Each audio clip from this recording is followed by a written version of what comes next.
The Pentagon is once again repeating what they've been saying about the possible Chinese spy balloon. The U.S. took measures to limit what the balloon was able to gather along its path and assessed the balloon had the ability to maneuver and hover.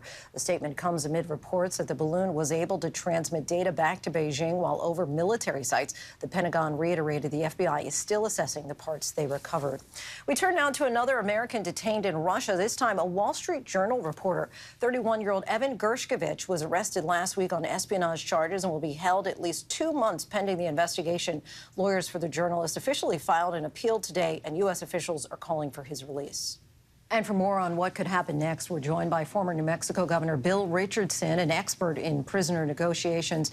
Governor, thank you so much for talking with us tonight. What have you been able to learn about Wall Street Journal reporter Evan Gershkovich and why he's being held? 3 reasons he's being held. One, the terrible deterioration of our relationship with Russia. Secondly, a tit for tat. We apprehended a Russian in Brazil. And third, it's an espionage issue. Evan is not a spy. He's a journalist doing his job. I think the administration talking the Secretary of State with Lavrov, the foreign minister at the highest level, that's the best chance of getting this resolved. As you just mentioned, Secretary of State Blinken did speak with Russian Minister Lavrov and condemned the detention. What other steps is the White House taking at this time? Well, I think it's important that the White House reach out. It's not just going to be the White House. I think they should reach out to individuals, other entities, other countries, the Vatican. This is very serious. I'm ready to help, but I think we work, my foundation, with the families. The families have to be comfortable getting interlocutors like myself and others. I'm not begging to get involved, but I think the first step has to be an international effort. And I hear you saying that you'd be willing. Have you spoken or reached out just yet to the Gershkovich family? I think it has to work the other way. I mean, we don't want to interfere. The family is obviously very traumatically in a situation where they're concerned, they're worried. We're ready to help. We're told from a Russian prison monitor who met with Gershkovich that he remains, quote, cheerful. But do you consider this to be hostage diplomacy? Yes, it is. The Russians have raised the stake. This is unacceptable. This is not good. This is an American, a journalist doing his job, and they use the espionage issue, which they've used with Paul Whelan. I think we have to not forget Paul Whelan, the Marine that's there, been there 4 years. It just can't be a celebrity issue.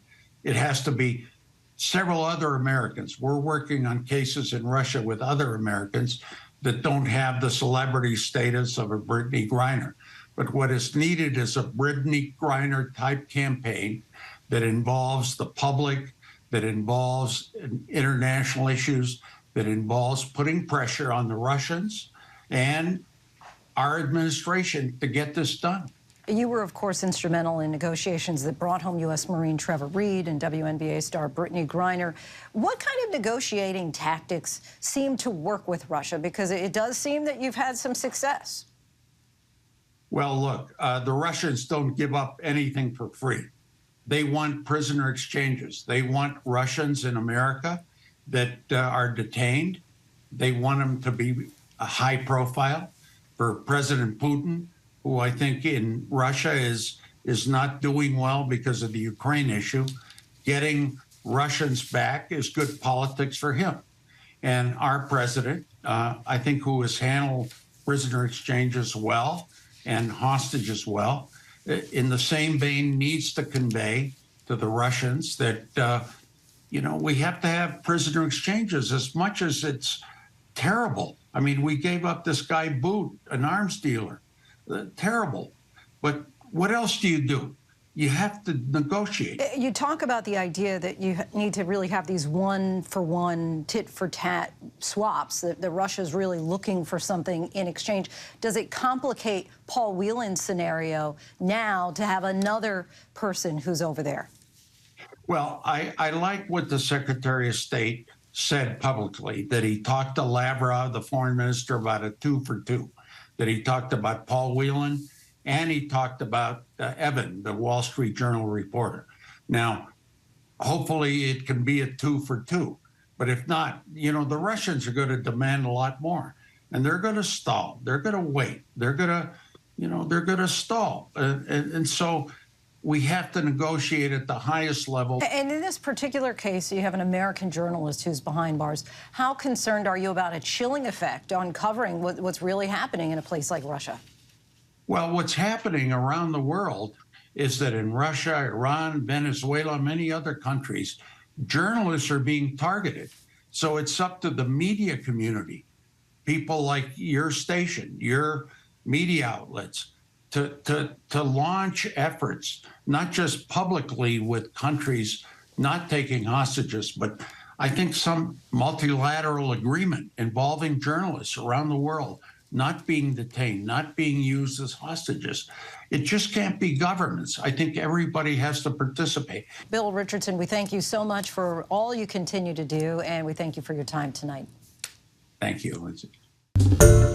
Hi, everyone. George Stephanopoulos here. Thanks for checking out the ABC News YouTube channel. If you'd like to get more videos, show highlights, and watch live event coverage, click on the right over here to subscribe to our channel. And don't forget to download the ABC News app for breaking news alerts. Thanks for watching.